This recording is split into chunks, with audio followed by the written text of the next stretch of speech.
Hello everyone. I'm Noorali Jiwaji from the Open University of Tanzania, and I'll be discussing some issues regarding our challenges in teaching astronomical courses of seasons in the tropics. I have this outline where we are talking of our colonial legacy and the astronomy in the way it is taught in schools, and a study that we have done, and some discussions on how to resolve these misunderstandings. Our education system has a colonial legacy with the Arab connection thousands of years old, which produced the Swahili culture and the Kiswahili language, which has spread across the whole of Eastern and Central Africa. But the German rule and the British protectorate put pressure to disown traditions and accept their systems. We choose also the colonial system, where we inherited a rote learning system, which is in practice till today, and using materials derived from those times. The astronomy topic is taught in schools, starting from primary school in standard 3, which is grade 3, where the solar system topic is taught, including all the names of planets and the associated bodies, and the moon, and it is taught in relation to weather due to the influence of the sun. Then in secondary schools, we start with initially with all students studying geography in Form 1 and 2, where the solar system topic covers mainly the association with seasons. And for physics students, which is only a few, in Form 3 and now in Form 4, they have a particular topic of astronomy being taught. Regarding astronomy in primary schools, the medium of instruction is Kiswahili, the local language spoken across Tanzania. But there is a lot of confusion in the names of planets in Kiswahili. The names were originally derived from Arab trading sailors who sailed dhows using monsoon winds and using the stars. But the current books have a lot of twisted names of planets after translating from English names by authors not familiar with astronomy. To give a couple of examples of the confusion, Mercury, which should be traditionally based on the mythical god, has the name of the metal instead. And Saturn, which has a similar sounding word in Kiswahili, meaning cancer, also has been adopted wrongly. So we are trying to rationalize this using Napper's 1993 compilation of names from the ancient sailors. For astronomy in secondary schools, the solar system is a prominent topic with standard knowledge of planets and solar system bodies. Astronomy was previously taught as a topic in physics in a brief chapter in Form 3, but that had a lot of misconceptions. The physics book has a better written chapter now, but at the very end of the book. So without any direct experience of astronomy, teachers use word for word teaching, and students end up by just remembering and practicing basic. For geography subject, the solar system topic is taught as a solid chapter in relation to seasons in Form 1 and 2, which is grade 8 and 9.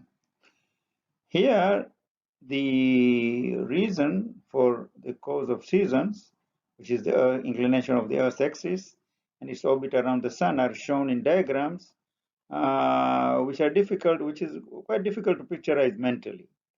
And the standard seasons names are just marked on the diagram at 4 opposite positions in the orbit without much explanation of how they come about. So now, if we look at the way seasons are taught, they are still being taught as the four well-defined seasons of summer, winter, autumn, and spring. But Tanzania does not experience such well-defined seasons. Since it's close to the equator, only two seasons can be identified actually, hot and rainy basically. And perhaps slightly away from the equator, there is a bimodal rainfall. So perhaps three seasons can be identified: hot, short rains, and long rains. These are again in turn moderated by heights of reliefs and proximity to oceans. So here, the learners are forced to artificially link their own experiences of local changes in weather conditions with the ill understood for standard seasons. This results in a truly confusing picture of seasons. And on top of that, misleading content in textbooks also confuses the learners. For example, here we see that it's written the North Pole faces the sun directly, which it does not. And that the hot season is due to the long duration of sunlight, which is in true, but not the actual reason. So we see here that the stress on four seasons, which do not relate to the students' experiences, and the cyclic nature of seasons due to the Earth's tilt and orbital cycle cannot be understood easily by our learners.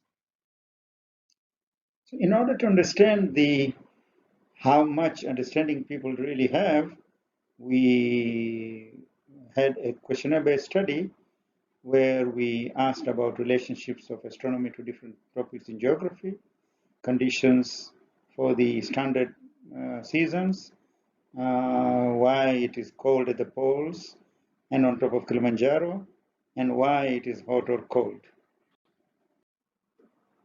The questionnaires were distributed electronically, online, and in electronic format to several hundred people, including teachers, but we received a response from only a few adults, including teachers, and more than 100 students.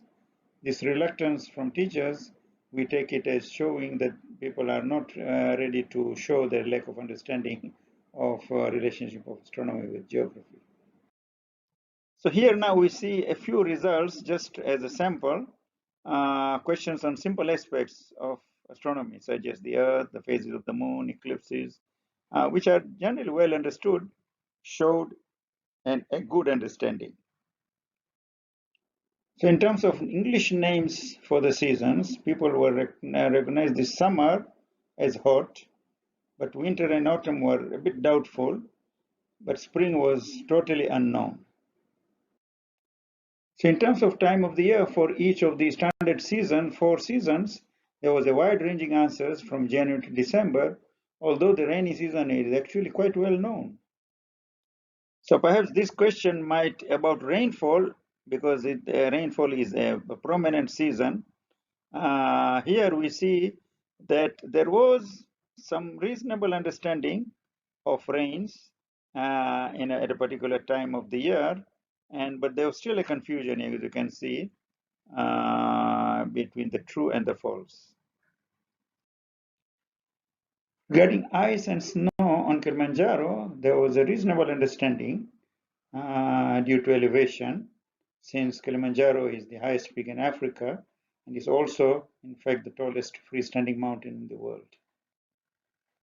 For the question about why we feel hot, people thought that it was because the sun was closer to the earth.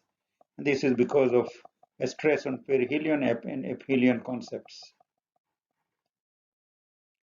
So in terms of efforts that we are trying to make astronomy more understandable across the whole population, we are concentrating on in-service training of teachers under, for example, the NASE, the Network of Astronomy School Education. We have conducted 2 training sessions, and we hope to do that again this year, later in October. Encourage formation of clubs in schools, use astronomy groups and social media to explain astronomy issues and events. In terms of the education system, we are pursuing the correcting of astronomy materials in textbooks, updating school books to include local tropical climate experiences, stressing the 4 standard seasons as being for high latitudes, and use this to explain the course of seasons from the tilt of the Earth's axis and the orbit around the Sun. And we would like to introduce also astronomy as a subject in higher secondary school, as well as at university for the teacher training programs. Thank you very much. Your comments will be appreciated. Thank you.